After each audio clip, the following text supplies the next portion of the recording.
Hello and welcome class. So last class में हमने refraction of light के बारे में पढ़ा था, जिसमें हमने लास्ट क्लास में रेक्टेंगुलर ग्लास स्लैब को डिस्कस किया था और मैंने बताया था कि आगे इस चैप्टर में और क्या-क्या टॉपिक्स हमें कवर करना है। सो आज की क्लास में हम एक नया टॉपिक शुरू करने जा रहे हैं एंड इस टॉपिक का नाम है स्पेरिकल लेंसेज। ओके, जिसे शॉर्ट में आप लेंस ही बोलते हैं। ओके, तो अब लेंस क्या होता है उसके बारे में जानेंगे। लेंस कितने प्रकार के होते हैं, उनके टाइप्स कितने होते हैं, उसके बारे में जानेंगे एंड किस टाइप की लेंस किस टाइप की प्रॉब्लम को सॉल्व करने के लिए हेल्प करती है। ओके, सो आज की क्लास हम स्टार्ट करते हैं with the topic spherical lens. Okay, तो अब लेंस क्या होता है, पहले लेंस की हमें डेफिनेशन पता होनी चाहिए। So a lens is a piece of transparent refracting material। Lens एक ट्रांसपेरेंट रिफ्रैक्टिंग मटेरियल है bounded by the two spherical surface और one spherical and other plane surface. तो ये लाइन क्या कह रही है, अगर आप अपने दोस्त की या अपने लेंस को देखोगे तो किसी किसी की लेंस आप देखोगे कि ऐसी शेप की होती है, बीच में थिक होती है, साइड में पतली होती है, एंड किसी किसी की लेंस आप देखोगे कि इस शेप की होती है, बीच में पतली होती है एंड साइड्स में मोटी होती है। तो जो लेंस होती है वो क्या होता है, एक ट्रांसपेरेंट मटेरियल होता है। और किस टाइप का मटेरियल होता है, रिफ्रैक्टिंग मटेरियल होता है। और कैसे बना होता है ये, या तो दो स्पेरिकल सरफेस को एक साथ कंबाइन कर दिया जाए। दो स्पेरिकल सरफेस का मतलब ये कि अगर हमने दो स्पेयर ले लिए कांच के और क्या किया, एक का इतना पार्ट कट कर दिया, एक का इतना पार्ट कट कर दिया एंड दोनों को एक साथ स्टिक करके ये शेप बना दी, तो ये एक लेंस हो जाएगा। ठीक है, वरना क्या किया हमने, किसी एक का एक स्ट्रेट पाथ कट कर दिया जिसको हम प्लेन बोल रहे हैं, और किसी एक का ऐसा पार्ट कट कर दिया, ठीक है, जिसको हम लेंस कह रहे हैं। तो लेंस दो टाइप के हो सकते हैं, दो स्पेरिकल सरफेस को मिला के बनाया जा सकता है या फिर एक स्पेरिकल सरफेस एक प्लेन सरफेस को मिलाकर लेंस बनाया जा सकता है। ओके, ये डेफिनेशन ये कह रही है। नेक्स्ट पॉइंट है, a lens is the most important optical component.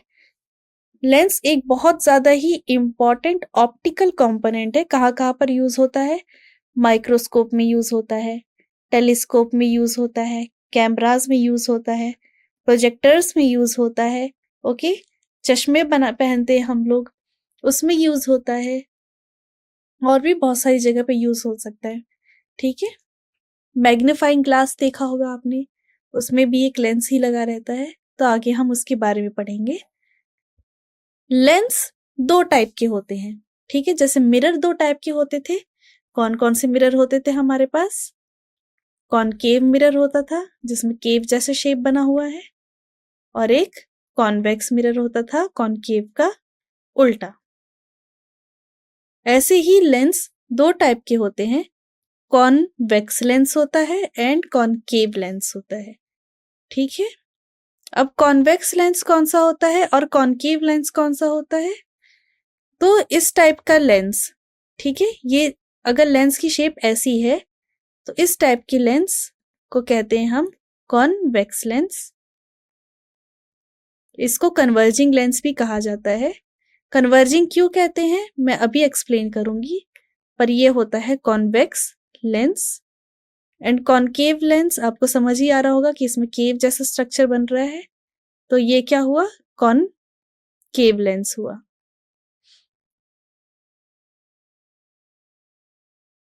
Concave lens. Okay, lens दो टाइप के होते हैं, कॉन्वेक्स या कॉनकेव। ठीक है, और लेंस की डेफिनेशन क्या होती है, ट्रांसपेरेंट रिफ्रैक्टिंग मटेरियल होता है। आगे बढ़ते हैं अब हम लेंसेज पे और जानते हैं पहले टाइप के लेंस के बारे में, जिसे कहते हैं हम कॉन्वेक्स लेंस। कॉन्वेक्स लेंस का शेप मैंने आपको बता दिया कि कैसा होता है, बीच से थिक होने वाला लेंस। कोई भी लेंस जो बीच से थिक हो, ठीक है, बीच से थिक हो, ऐसे लेंस को कॉन्वेक्स लेंस कहा जाता है। Okay, a lens which is thick at the centre, centre पे थिक हो but thin at the edges. Thick कहाँ पर हो? सेंटर पे। थिन कहाँ पर हो? एजेस पे। तो ऐसे लेंस को क्या बोला जाता है? ऐसे लेंस को बोलते हैं हम कॉन्वेक्स लेंस। ठीक है, कॉन्वेक्स लेंस इस टाइप के होते हैं। पहला शेप तो कुछ ऐसा, इसको डबल कॉन्वेक्स लेंस कहा जाता है। एक शेप ऐसा कि यहाँ पर एक साइड प्लेन है और एक साइड कॉन्वेक्स है, तो इसे प्लेनो कॉन्वेक्स कहा जाता है। एंड एक लेंस इस टाइप का कि एक साइड कॉन्केव है और एक साइड कॉन्वेक्स लेंस वाला ये वाला पार्ट है, तो इसको कॉन्केवो कॉन्वेक्स लेंस कहा जाता है। पर ये इंफॉर्मेशन की हमें उतनी ज़रूरत नहीं है, हमें सिंपली ये पता होना चाहिए कि कोई भी लेंस जो मिड से थिक हो एंड साइड से पतला हो, ऐसे लेंस को हम क्या बोलते हैं? कॉन्वेक्स लेंस बोलते हैं। Convex lens. ओके, अब हम आगे बढ़ते हैं। अब नेक्स्ट टाइप के जो लेंस है वो है कॉनकेव लेंस। कॉनकेव लेंस की क्या प्रॉपर्टी है? जो मिड से पतला हो बट ऊपर या नीचे से थिक हो, एजेस पे थिक हो, ऐसे लेंसेज को क्या बोलते हैं? Concave lens. A lens which is thin at the middle, thick at the edges is called concave lens. Okay,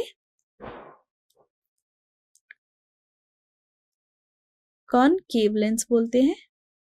हमें सिंपली यही पता होना चाहिए ताकि हम देख के पहचान जाए कि कौन सा लेंस कॉन्वेक्स है, कौन सा लेंस कॉनकेव है।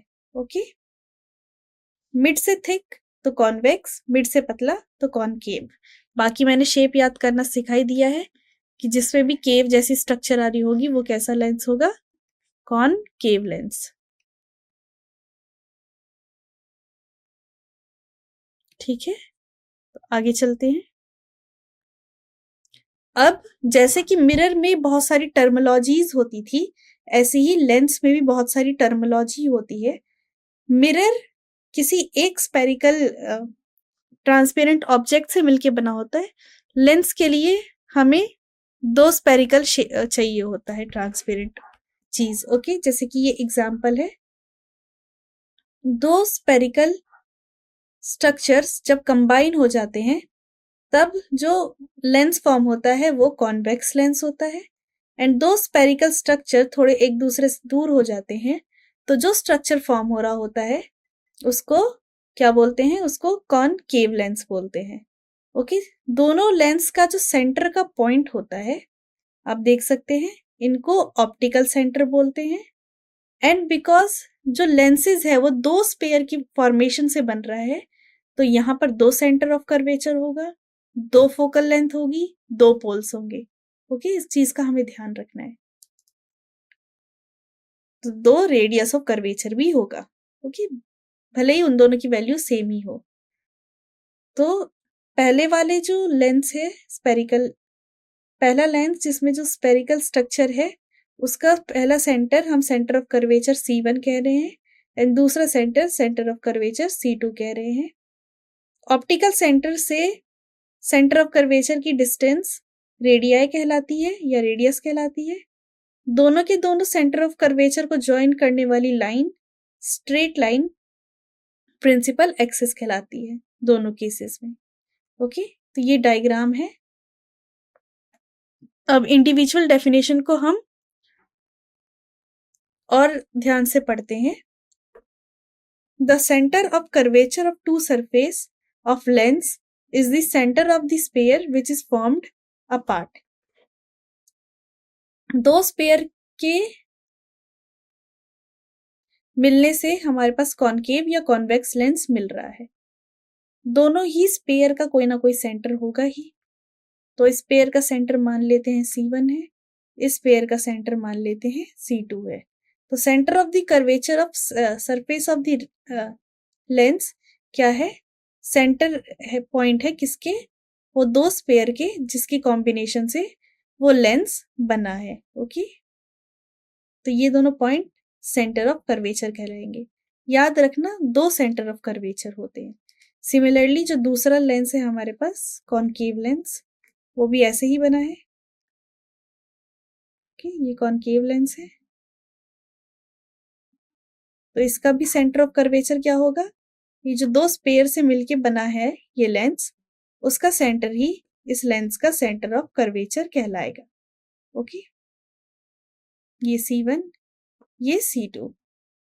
और सेंटर ऑफ कर्वेचर और फोकस के बीच में एक बहुत इंपॉर्टेंट प्रॉपर्टी होती है, वो आपको याद होगी रेडियस ऑफ कर्वेचर और फोकल लेंथ के बीच में, कि रेडियस ऑफ कर्वेचर हमेशा इक्वल होता है twice of focal length.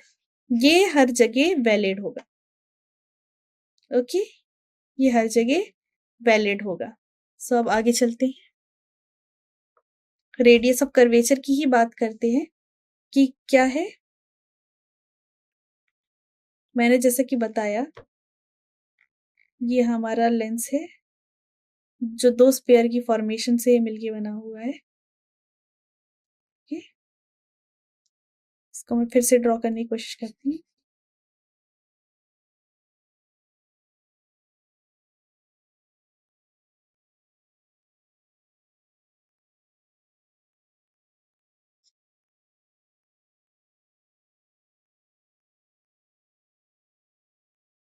Okay, ये 2 लेंस है, इसके बीच में ये हमारा कॉन्वेक्स लेंस बन रहा है, ये इसका सेंटर है। एंड इस लेंस का जो सेंटर है, लेंस का जो सेंटर पॉइंट है, लेंस का जो सेंटर पॉइंट है, इसको हम ऑप्टिकल सेंटर बोलते हैं। आई होप ये कलर दिख रहा होगा आपको। ऑप्टिकल सेंटर बोलते हैं। एंड ऑप्टिकल सेंटर से सेंटर ऑफ कर्वेचर की डिस्टेंस, ऑप्टिकल सेंटर से सेंटर ऑफ कर्वेचर के बीच की डिस्टेंस को रेडियस ऑफ कर्वेचर कहते हैं। एंड बिकॉज हमारे पास 2 स्पेयर एसोसिएटेड है, तो हमारे पास 2 रेडियस ऑफ कर्वेचर होंगे। अगर लेंस बिल्कुल सिमेट्रिक होगा, सिमेट्रिक मतलब दोनों साइड से सेम दिख रहा होगा, तो दोनों के दोनों रेडियाई कैसे होंगे? हमेशा इक्वल होंगे। और ये सेंटर से लाइन जो खींची है, इसे ऑप्टिकल सेंटर बोलते हैं। Okay, optical centre, optical centre से सेंटर ऑफ कर्वेचर के बीच की डिस्टेंस रेडियस ऑफ कर्वेचर कहलाती है। ओके, अब हम आगे चलते हैं। प्रिंसिपल एक्सिस, 2 स्पेयर की कॉम्बिनेशन से मिलके एक लेंस फॉर्म हो रहा है। दोनों ही स्पेयर का एक सेंटर ऑफ कर्वेचर है, तो दोनों सेंटर ऑफ कर्वेचर से पास होने वाली एक स्ट्रेट लाइन को ही प्रिंसिपल एक्सिस कहा जाता है।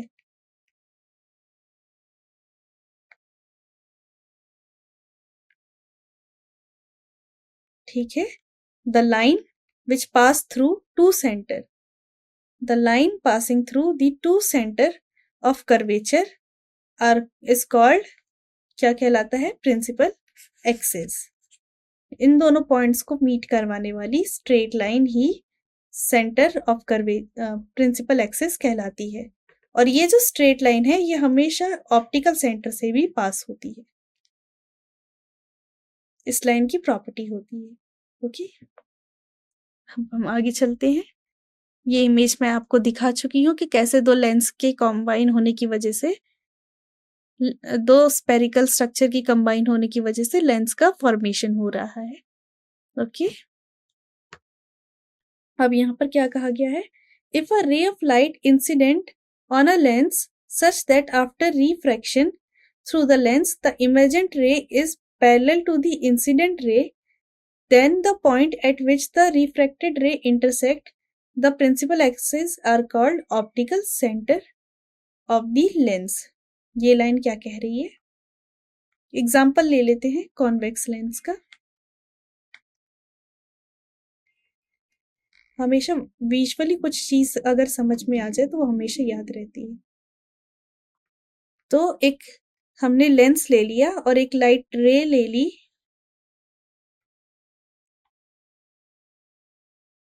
हमने यहाँ पर ये यहाँ पर ऑप्टिकल सेंटर के बारे में बता रही है कि कोई भी लाइट रे जो ऑप्टिकल सेंटर से पास होगी वो बिना डिफ्लेक्टेड वैसी की वैसी ही बाहर निकल जाएगी।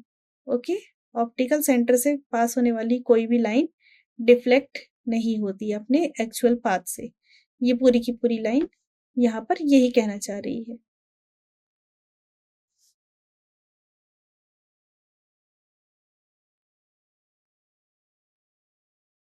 तो ये ऑप्टिकल सेंटर की खासियत होती है।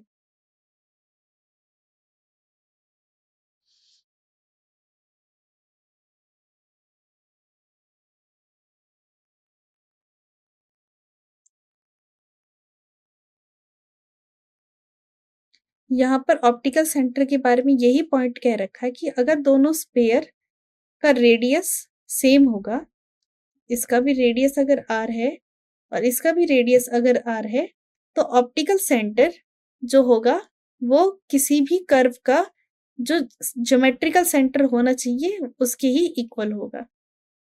मान लो अगर दोनों रेडियस अलग अलग होते, ठीक है, ये स्पेयर बहुत बड़ा है, ये स्पेयर बहुत छोटा सा है, इसका रेडियस R1 है, इसका रेडियस R2 है, तो ऑप्टिकल सेंटर जरूरी नहीं है कि जो ज्योमेट्रिकल ऑप्टिकल सेंटर होना चाहिए उससे कोइंसाइड करे, पर अगर दोनों रेडियस सेम है तो ऑप्टिकल सेंटर इस शेप के सेंटर में ही लाई करेगा।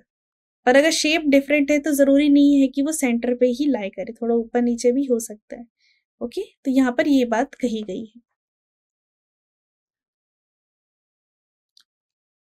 ये कुछ रे डायग्राम्स दे रखे हैं डिस्प्लेसमेंट से रिलेटेड कि ऑप्टिकल सेंटर से कोई भी लाइन जब पास हो रही होती है तो बिल्कुल डिफ्लेक्टेड नहीं होती है, भले ही कहीं किसी और पॉइंट से अगर कोई रे पास हो रही होगी तो वो डिफ्लेक्ट हो जाएगी अपने एक्चुअल पाथ से।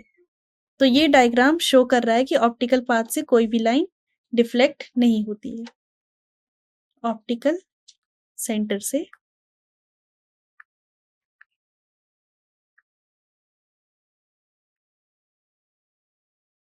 रे does not change its path।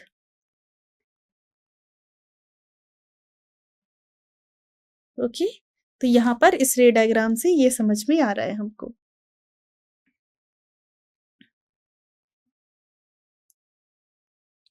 ठीक है, तो यहाँ पर क्या पॉइंट कहा गया है, for a ray passing through optical centre the incident and the emergent ray are parallel. वही बात कही जा रही है कि ऑप्टिकल सेंटर से कोई भी जो लाइन है वो बिना डिफ्लेक्टेड अपने पाथ से जाएगी। ठीक है, वो बिल्कुल कहीं ना नॉर्मल के टूवर्ड्स बेंड होगी ना नॉर्मल के अवे बेंड होगी, वो सीधा निकल जाएगी without any deflection. However the emergent ray suffers some little displacement relative to incident रे।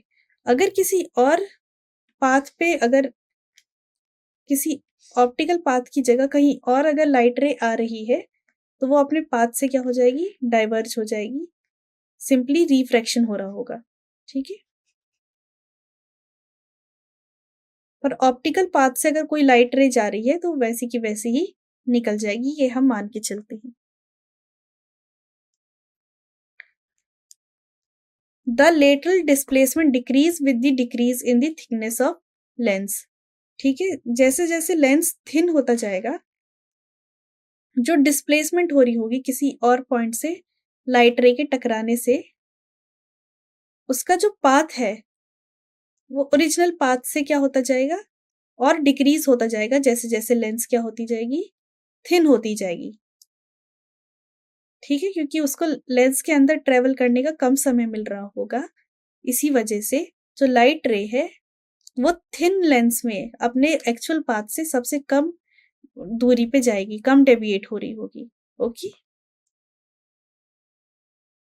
अब हम यहाँ पर कुछ टर्मिनोलॉजीज के बारे में समझ लेते हैं। जैसे कि मिरर के केस में एक ही फोकस होता था, ठीक है, इसका एक ही फोकस था, बट लेंस में ऐसा नहीं है। लेंस में ऐसा क्यों नहीं है, बिकॉज लेंस दो स्पेरिकल एक्सिस से मिलके बना हुआ है, एंड बिकॉज लेंस दो स्पेरिकल एक्सिस से मिलके बना होता है इसके पास 2 डिफरेंट रेडियाई होते हैं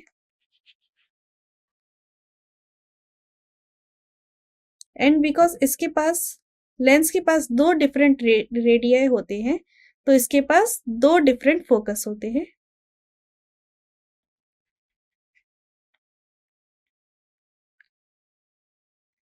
बट इन दोनों फोकस में से भी एक फोकस को हम फर्स्ट प्रिंसिपल फोकस कहते हैं। एंड किसको कहा जाता है फर्स्ट प्रिंसिपल फोकस? तो हमारे पास 2 टाइप के लेंसेज हैं, एक है कॉन्वेक्स लेंस और एक है कॉनकेव लेंस। ठीक है, कॉन्वेक्स लेंस क्या करता है? कन्वर्जिंग लेंस है। कन्वर्जिंग इन द सेंस कि सारी की सारी पैरेलल लाइन को किसी एक पॉइंट पे कन्वर्ज कर देता है। तो अगर इस लेंस से पैरेलल लाइंस आती हैं, पास होती है, तो वो क्या करेगा? एक पॉइंट पे फोकस कर देगा एंड जिस पॉइंट पे वो फोकस कर रहा है उसी को ही फर्स्ट प्रिंसिपल फोकस कहा जाएगा। तो कॉन्वेक्स लेंस के लिए ये हमारा कौन सा लेंस है? कॉन्वेक्स लेंस है। कॉन्वेक्स लेंस का प्रिंसिपल फोकस ये होगा। ये दूसरे स्पेयर से भी मिलके बना हुआ है तो इसका एक फोकस इधर भी साइड होना चाहिए, बट क्योंकि सारी लाइन इस वाले फोकस पे इंटरसेक्ट हो रही है तो ये हमारा प्रिंसिपल फोकस है।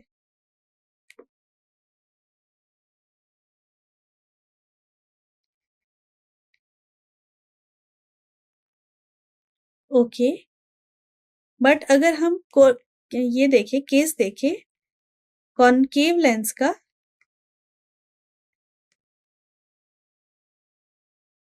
तो आप इसमें देख रहे होंगे कि बहुत सारी लाइट रे आएगी। ये डाइवर्जिंग लेंस है तो ये लाइट को क्या करेगी? डाइवर्ज कर देंगे। सॉरी, मैं मिरर का डायग्राम बना रही थी, हम लेंस की बात कर रहे हैं। तो लाइट रे आएगी, डिफ्रैक्ट होगी एंड अवे चली जाएगी। तो ये एक डाइवर्जिंग लेंस है, सो लाइट रे डाइवर्ज हो रही होगी, बट हमें फील हो रहा होगा कि ये लाइट रेज को अगर हम एक्सटेंड कर दें तो ये यहाँ पर वर्चुअली मीट कर रही होगी। तो कॉनकेव लेंस में हमें इस side, left hand side feel होता है कि फोकस फॉर्म हो रहा है, तो कॉनकेव लेंस का जो प्रिंसिपल फोकस है वो लेफ्ट हैंड साइड होगा।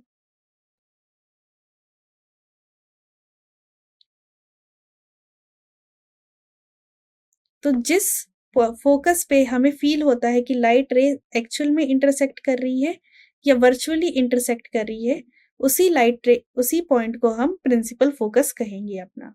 ओके, एंड इस फोकस से ऑप्टिकल सेंटर के बीच की लेंथ को हम क्या बोलेंगे? इसको हम क्या नाम देंगे? इस डिस्टेंस को बोलेंगे हम फोकल लेंथ। क्या बोलेंगे? Focal length.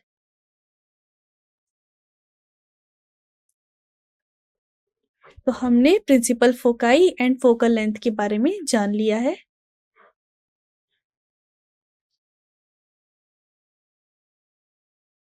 तो यहाँ पर वही डेफिनेशन दी गई है कि the distance between first principle focus and the optical centre is called first focal length. Optical centre and focus के बीच की जो डिस्टेंस है, ऑप्टिकल सेंटर एंड फोकस के बीच की जो डिस्टेंस है, इसी डिस्टेंस को फोकल लेंथ कहा जाएगा।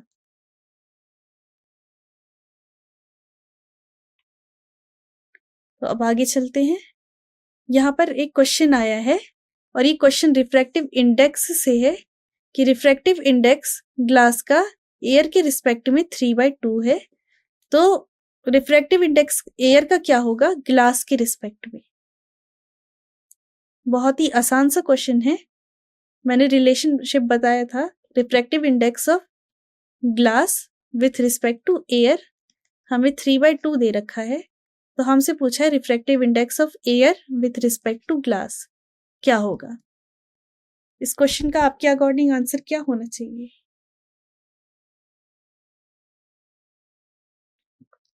लास्ट क्लास में ही एक रिलेशनशिप पढ़ाया था मैंने, 1/μ AG किसके इक्वल होगा? म्यू जी ए के। तो क्या चीज हो जाएगी, चीजें रेसिप्रोकल हो जाएगी। तो म्यू जी ए क्या हो जाएगा, simply reciprocal of mu A जी। तो करेक्ट आंसर क्या होगा, 2/3। ओके, सो आज की क्लास में हमने लेंसेज के बारे में स्टार्ट किया। हमने जाना कि लेंसेज क्या होते हैं, कितने टाइप के होते हैं, एंड उससे रिलेटेड हमने टर्मोलॉजीज को पढ़ा। आगे की क्लास में हम लेंसेज को ही कंटिन्यू करेंगे and concave and convex lenses के रे डायग्राम के बारे में जानेंगे कि ऑब्जेक्ट को अगर हमने डिफरेंट डिफरेंट पोजीशन में रखा तो किधर हमारी फाइनल इमेज बन रही होगी। सो आई होप आपको आज की क्लास क्लियर हुई होगी। अब हम नेक्स्ट क्लास में मिलते हैं। Thank you.